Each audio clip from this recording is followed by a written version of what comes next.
नमस्कार दोस्तों, स्वागत है आपका अपने यूट्यूब चैनल सौर एकेडमी पे। तो फ्रेंड्स, आज हम लेके आए हैं उत्तराखंड टेस्ट सीरीज़ का अगला पार्ट। यूके एसएससी के जो आगामी एग्ज़ाम है उनके लिए ये टेस्ट सीरीज़ इंपॉर्टेंट होने वाली है। तो जिन्होंने अभी तक सब्सक्राइब नहीं किया है वो कर लीजिए, साथ ही साथ टेलीग्राम चैनल से जुड़कर इसकी पीडीएफ डाउनलोड कर सकते हैं। तो चलिए फ्रेंड्स, शुरू करते हैं। आज का फर्स्ट क्वेश्चन है, सूचियाँ मिलाकर सही उत्तर चुनें। तो इसमें हमने सुमेलित करना है। पहला है शिव, तो शिव का तो हमेशा तांडव नृत्य होता है, तो एक का 3 हो जाएगा। पांडव, तो पांडवों का पांडव नृत्य होता है। देवता, तो देवताओं के हमेशा जागर होते हैं, जागर देवताओं के आह्वान में गाए जाते हैं। पार्वती का हमेशा लास्य नृत्य होता है, तो इसका आंसर होगा 3, 1, 4 और 2। तो इसका राइट आंसर हो जाएगा ऑप्शन बी, 3, 1, 4 और 2। अगला प्रश्न है, कौन से गीत में धर्म, अर्थ, काम और मोक्ष की भावना भी व्यतीत रहती है।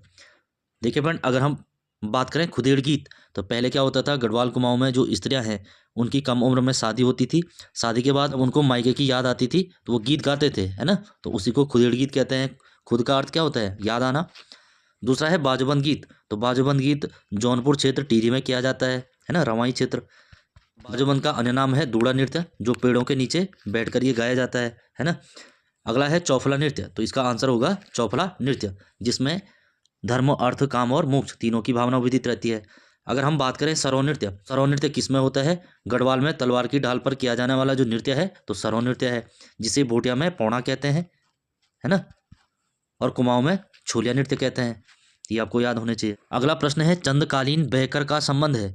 तो चंदों के समय एक टैक्स था जिसका नाम था बहकर, तो ये इसका संबंध किससे है। तो इसका राइट आंसर हो जाएगा ऑप्शन सी, अनाज को दरबार में देते थे, है ना। अनाज से संबंधित था ये, अनाज के रूप में जो टैक्स लिया जाता था बहकर था। अगर हम बात करें महाजन हेतु, तो महाजन हेतु कौन सा टैक्स लिया जाता था, बाज दिया। तो बाज दिया एक टैक्स होता था जो महाजन हेतु लिया जाता था। अगर हम बात करें छिपाई गई संपत्ति, तो छिपाई गई संपत्ति पर गोरखा काल में एक टैक्स लगता था जिसको कहते थे बहता कर, है ना, बहता कर। और लास्ट है इसमें नर्तकों के लिए, इनके लिए था बाजनिया, बाजनिया। तो बाजनिया कर किसके लिए था, चंद्रकाल में नर्तकों के लिए, जबकि बाजदिया किसके लिए था, महाजन हेतु देय था। तो इसका राइट आंसर हो जाएगा ऑप्शन सी। अगला प्रश्न है, कुमाऊं क्षेत्र के लोगों से बनी रेजिमेंट को कुमाऊं रेजिमेंट नाम कब दिया गया।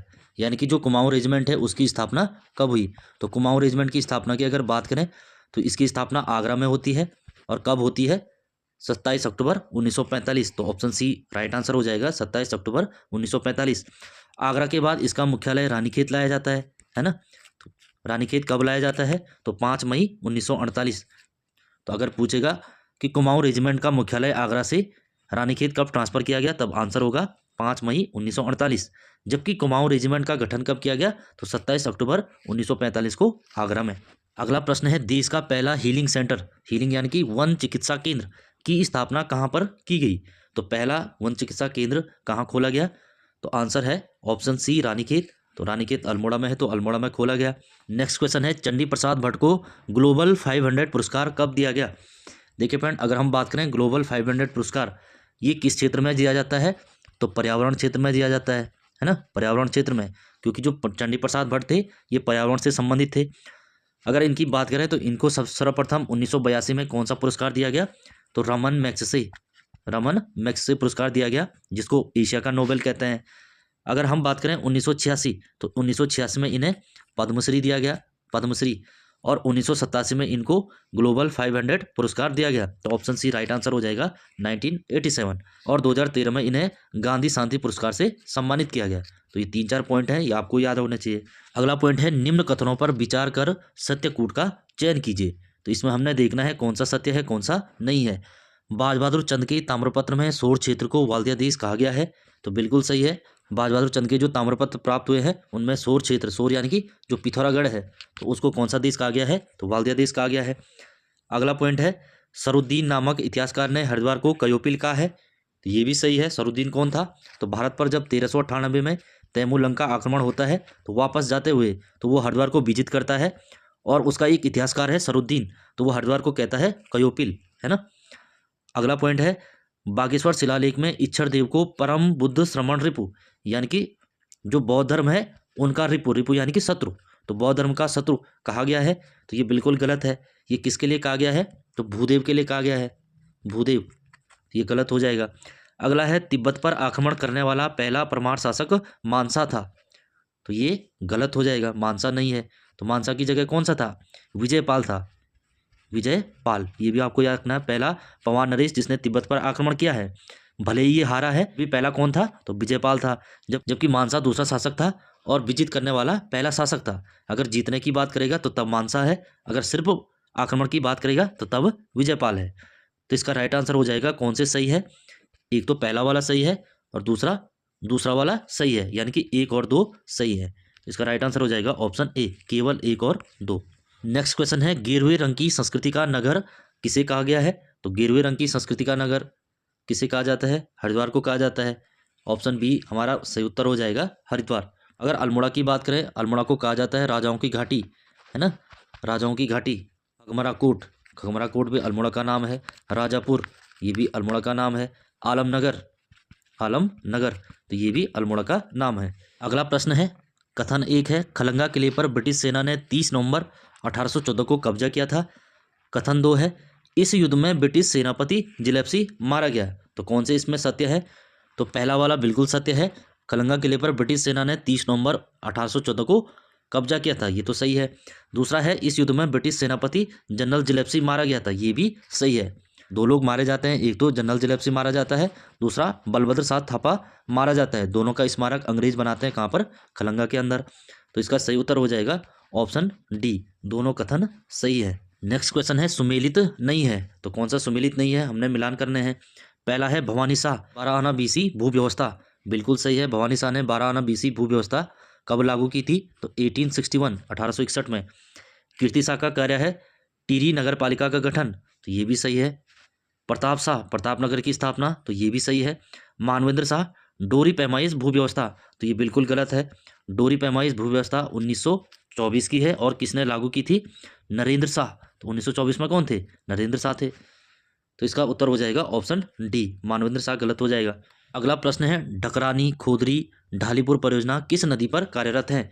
तो ढकरानी खोदरी और ढालीपुर परियोजना किस पर है, तो यमुना नदी पर, देहरादून के अंदर है। तो ऑप्शन ए सही उत्तर हो जाएगा।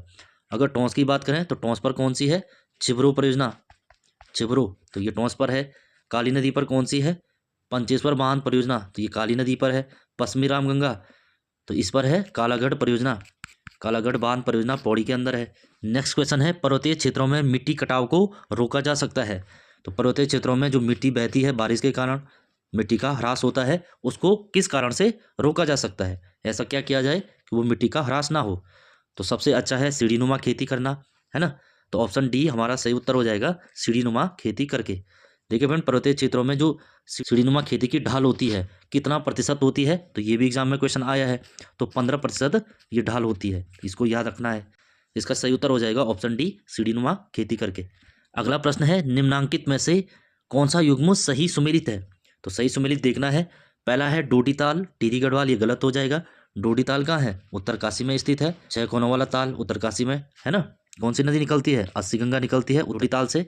अगला है देवरिया ताल, तो रुद्रप्रयाग, ये बिल्कुल सही है। तो बी इसका सही उत्तर हो जाएगा। अगर हम देखें हरीशताल चंपावत, ये गलत हो जाएगा। हरीशताल कहाँ है, हरीशताल हो गया, मलबा ताल हो गया, ये नैनीताल में सारे, है ना, नैनीताल। अगला है बेनीताल पौड़ी गढ़वाल, ये भी गलत है। बेनीताल कहाँ पर है, चमोली में स्थित है, चमोली। तो इसका सही उत्तर हो जाएगा ऑप्शन बी, देवरिया ताल रुद्रप्रयाग। नेक्स्ट क्वेश्चन है, कुली बेगार के संबंध में सत्य है। तो कुली बेगार के संबंध में देखना है कौन सा सत्य है। तो कुली उतार, तो बोझा ढोने हेतु घरों से निकलना, तो पहला बिल्कुल सही है। कुली बेगार, बिना पैसे के काम करना, तो ये भी सही है। कुली बर्दायश, अंग्रेजों के भोजन आदि की व्यवस्था करना, तो ये भी सही है। तो ऑप्शन डी सही उत्तर हो जाएगा, सभी सत्य है। ठीक है फ्रेंड, इसी के साथ साथ एक और था हलक बेगार, हलक बेगार। तो इसमें क्या होता था, फ्री में डाक पहुंचाना, जो ब्रिटिश शासक आए उनकी डाक फ्री में पहुंचाना, वही क्या था, हलक बेगार, फ्री डाक व्यवस्था, है ना। तो ये भी आपको याद रखना है। तो इसका सही उत्तर है ऑप्शन डी, सभी सत्य है। नेक्स्ट क्वेश्चन है, मुख्यमंत्री सौर स्वरोजगार योजना की शुरुआत कब हुई थी। देखिए फ्रेंड, ये बात हो रही है मुख्यमंत्री सौर स्वरोजगार योजना। इस टाइप की 2 योजनाएं हैं, एक तो मुख्यमंत्री सौर स्वरोजगार योजना है और एक है मुख्यमंत्री स्वरोजगार योजना, स्वरोजगार योजना। दोनों सेम है, बट इस पे सौर है, इस पर सौर नहीं है, है ना। अगर प्रश्न पूछेगा मुख्यमंत्री सौर स्वरोजगार योजना, तो वो कब की है, 8 अक्टूबर 2020। तो तब तो इसका आंसर हो जाएगा 8 अक्टूबर 2020। अगर प्रश्न आया मुख्यमंत्री स्वरोजगार योजना, तब इसका आंसर होगा मई 2020। मई 2020। तो ये अक्टूबर की है, ये मई की है, तो दोनों आपको याद रखना है। तो फ्रेंड्स, ये थे आज के इस टेस्ट सीरीज के क्वेश्चन। जिन्होंने अभी तक सब्सक्राइब नहीं किया है वो कर लीजिए, साथ ही साथ टेलीग्राम चैनल से जुड़कर इसकी PDF डाउनलोड कर सकते हैं। Thank you for watching. मिलते हैं अगली क्लास में।